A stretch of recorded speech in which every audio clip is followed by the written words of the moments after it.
Hello, this is Soundout here, back with another DC Universe Signature Collection review. Today we're looking at the March figure for Club Infinite Earths, Elongated Man.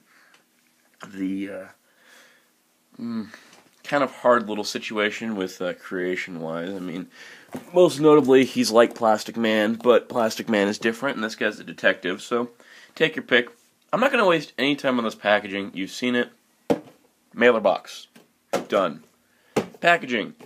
Similar stuff. He was packed inside Elongated Man. Nice artwork. I will focus on this artwork. More importantly, I'll focus on the back here as I read the bio. That's pretty much all we're going to deal with this packaging, because I'm kind of sick of looking at it. Well, not sick of looking at it. It still looks nice, and every new artwork's fun, but I don't want to spend all that time in the reviews. Real name, Ralph Dibny. Ralph Dibny created and consumed a high-concentrate version of the rare Yucatan Jingo fruit, which granted him the powers of extreme elasticity and malleability. Kind of makes me wonder if Luffy from One Piece kind of stole his origin. He did. Elongated Man was around a long time before Luffy. Known as Elongated Man and a model member of the Justice League of America, he was unprecedentedly open to the public about both his secret identity and loving marriage. Tragically, his wife Sue was murdered by Jean Loring, ex-wife of the Atom, Ray Palmer. News of the murder rippled through the community of masked heroes, shaking the Justice League to its core, and irrevocably... Stop using big words, Mattel. Devastating Dibny. Anyways, yeah, it's all about identity crisis here. Could we have gotten, like, more about the character? Point is, packaging, done. Here is the figure. Moving at high speeds today, here at Soundout Productions. So this is Elongated Man. Now this is a really cool figure. I know a lot of people weren't interested in the character, a lot of people really liked the character, but if you didn't read the comics, or don't read the comics, you really don't know who he is. And that's really the whole problem. But he is quite the obscure character overall. Now this is his secondary costume. He used to have a purple and white costume that I really wish kind of Mattel would have gone with. Because this one of those looked like Plastic Man, with the gloves, the boots, the belt, and all that jazz. Well, anyways, that aside, all complaints aside, let's look at the figure on a figure basis and not a character or costume or rip-off of another character basis. This face sculpt is great. This is after he ditched the mask that he had when he was in the purple and white for a time. But, as you can see, he's got the blue eyes, he's got the reddish hair. He's got a smile, which isn't Mattel's greatest things they do, but, well, not really Mattel, but the Four Horsemen. It still looks really nice. He is looks very puzzled, like he is solving a murder mystery detective case. The hair sculpted really nice. It's really all you would expect from this, from the Four Horsemen and their head sculpts. Very, very pleased.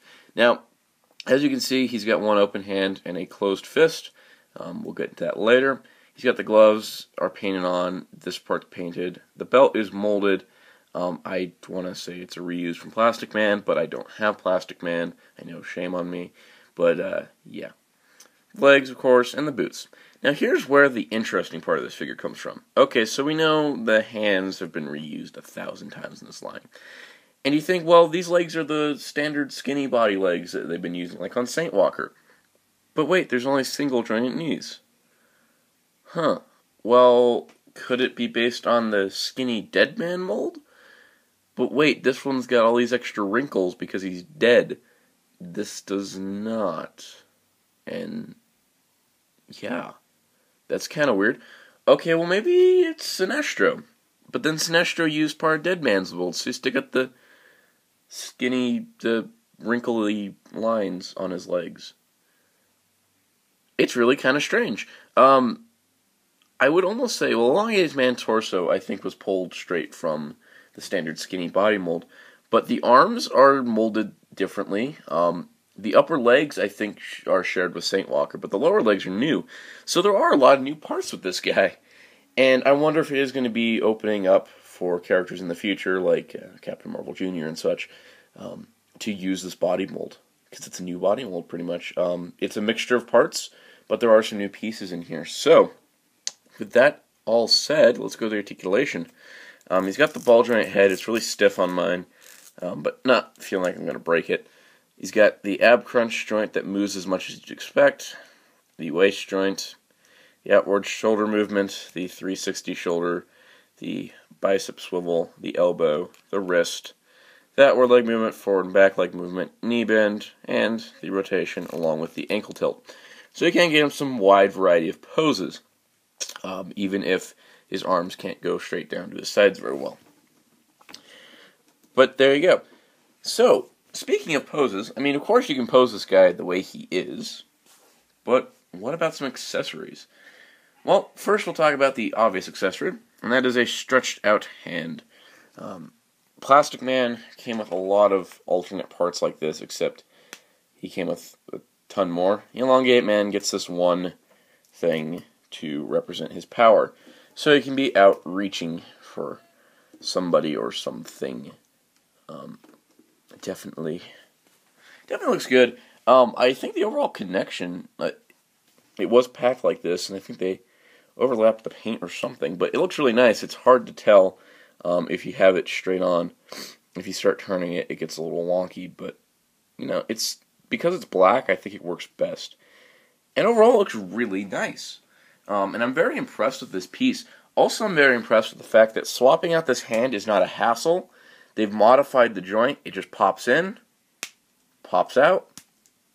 You can pop the other hand in. And if you ever dealt with figures like Mercury or who else? Sodam Yat, hand swapping's not been a good thing for DC Universe Classics. They've always been kind of hard to do. Now, the other accessory it comes with is probably the coolest one, I know. It's a magnifying glass that he can hold. More importantly, it's an actual magnifying glass. They actually have magnification on this thing. Admittedly, it can only go with small details, but the fact that it is able to magnify things, and you can kind of see it here with Dead Man. Yeah, there's not a good angle to get this at. But it is a real magnifying glass, and I have been able to magnify smaller objects with it, which is really, really, really, really, really neat. It's the little details like that that really make me like figures like Elongated Man. But yeah, really nice accessories overall. I'm very pleased with the figure. Definitely really cool, mostly for his accessories, but because he also uses a new body mold that we'll probably be seeing more of in the future. That's the nature of things. But yeah, really, really neat. So is Elongated Man worth the money he is on eBay? Well, considering it goes for about $30 or so from what I've seen, definitely worth it. This is a definitely solid figure, and I need to stop saying definitely, I'm sure of that. And I really do like the figure. He's got a lot of neat play options. You can either have him, you know, as this in an action pose where he's trying to grab a criminal, or you could have him investigating some clues. Either way, there's a lot of posability and a lot of options with this guy. Even if he doesn't have double jointed elbows or knees, which I always thought was not necessarily the greatest thing that Mattel's ever done. The best example that they've ever done of it is Saint Walker. But that's just because I love Saint Walker. So, this is our third figure for Club Infinite Earths 2013, and it is a good one. If the line keeps going at this rate of every month we get a good solid figure, this year's going to be great. Definitely with figures coming up, there is a lot of potential here. Next month we're getting Larfleeze, finally, the Orange Lantern, and we'll also be getting Monsieur Mala and the Brain, or at least I will be getting because I subscribed. If you did not, you're SOL on getting those figures without spending a lot of money. So that's what we'll be looking at next month. But thinking about the future, and thinking about how we're 3 months into the subscription, and how we've already had 3 solid figures, that being Saint Walker, Phantom Stranger, and Elongated Man, I'm hoping that I'm actually going to start liking some of the figures I didn't think were good choices this year. You know, Larfleeze I'm glad to have. Who's in May? Somebody's in May. I forget exactly who's where, but we got Huntress, which is my favorite superheroine of all time, finally getting a figure, and Fire, who looks really nice, and we're probably going to be getting Ice this year as well, and those will be fine and good, but thinking about more so the characters that I haven't been looking forward to. Like the Red Hood that's coming out. It's the Jason Todd Red Hood from the end of Grant Morrison's Batman and Robin comic, right before the New 52 relaunch. Never liked that costume design. I really want a more classic Red Hood, more of your Jason Todd classic Red Hood. And I'm wondering if I can enjoy a figure like Elongated Man here for a character that I cared about, but not as much. I might actually enjoy that Red Hood figure a lot more. Tangents aside, this is definitely one you want to get if you're trying to complete a 90s JLA satellite era Justice League of America. Whatever you want to pick for your terminology. Because he looks really nice with all of them. And as you can see here, he really does fit in. My display is a bit of a mixture between, there's all your Batman characters, all your Superman. Then I just got the random Justice League members. But he really does fit in, especially with the Firestorms and Red Tornado. Not really having my display set up in the, this is the Justice League for this time period. Now, this is kind of my catch-all, here's all the characters type thing. And I think he looks nice, especially where I think I got him placed nicely with Firestorms and Red Tornado there. But yeah, really nice. I like my DC display. If anyone catches the little tidbits hidden amongst this, things that maybe aren't official, but are still here. But yeah, there's a lot of DC figures that I own, and there's a lot I haven't reviewed. A lot I have reviewed. But there's some others that, again, little tidbits. Yeah, there's a couple missing from pulling them out for review, but I really like this line.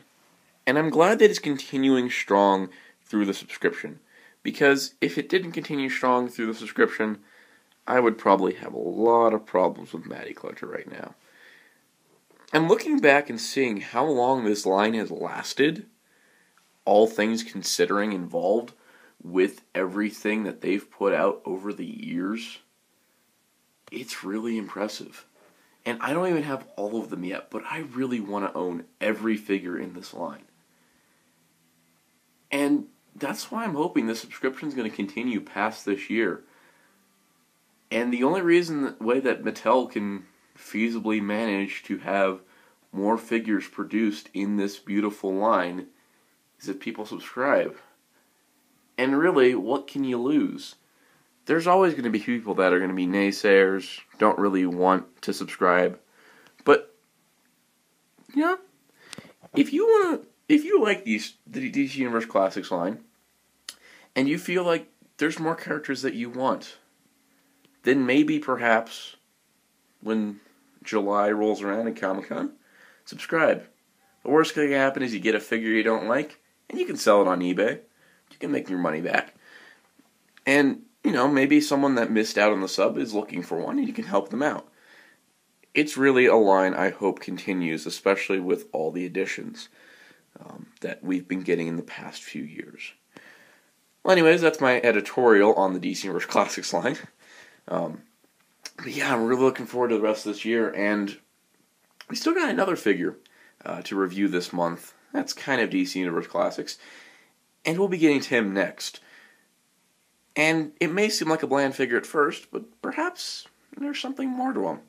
Anyways, stay tuned for more here on Soundout 12's YouTube channel, and be sure to check out Hirotaku.com for comic book news and more, also for news of superheroes of both America and Japan. Till next time, saying goodbye.